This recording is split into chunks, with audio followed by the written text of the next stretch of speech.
بسم اللہ الرحمن الرحیم ان الحمد للہ والصلاة والسلام علی من لا نبی بعد۔ بوسکی کے کپڑے کے پہننے کے بارے میں شرعی حکم کیا ہے؟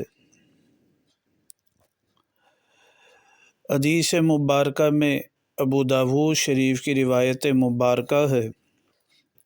جلد نمبر 2 صفحہ نمبر 206 پر راوی حضرت علی بن ابی طالب رضی اللہ تعالیٰ عنہ ہیں۔ کہتے نبی پاک صلی اللہ علیہ وسلم نے ان نبی اللہ صلی اللہ علیہ وسلم اخذ حریرن، ریشم پکڑی، فجعلہ فی یمینہ، ریشم کو اپنے دائیں ہاتھ میں پکڑا، واخذ ذهبا، سونے کو بائیں ہاتھ میں پکڑا، ثم قال، پھر فرمایا، ان ہذین حرام علی ذکور امتی، یہ دونوں چیزیں میری امت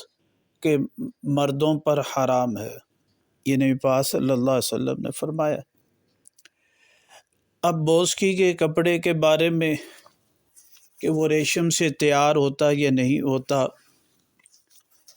بعض کپڑے تو بوسکی کے ایسے ہیں کہ جو ریشم سے ہی تیار ہوتے ہیں، اس کا دعویٰ یہ ہوتا ہے کہ وہ خالص ریشم سے ہیں، اور یہ بھی بوسکی کی کپڑے کے بارے میں ہے کہ آرٹیفیشل مصنوعی ریشم سے وہ تیار ہوتے ہیں۔ اگر ریشم اس میں ایسا ہو ریشم کے کپڑے کے بارے میں کہ اس کا تانا اور تانا ریشم کا نہ ہو، یا تھوڑا حصہ اس میں ریشم کا ہو، اکثر ریشم کا نہ ہو، تو پھر تو کپڑے کا بوسکی کے کپڑے کا استعمال کرنا جائز ہے۔ اور اگر ایسا ہے کہ وہ اس میں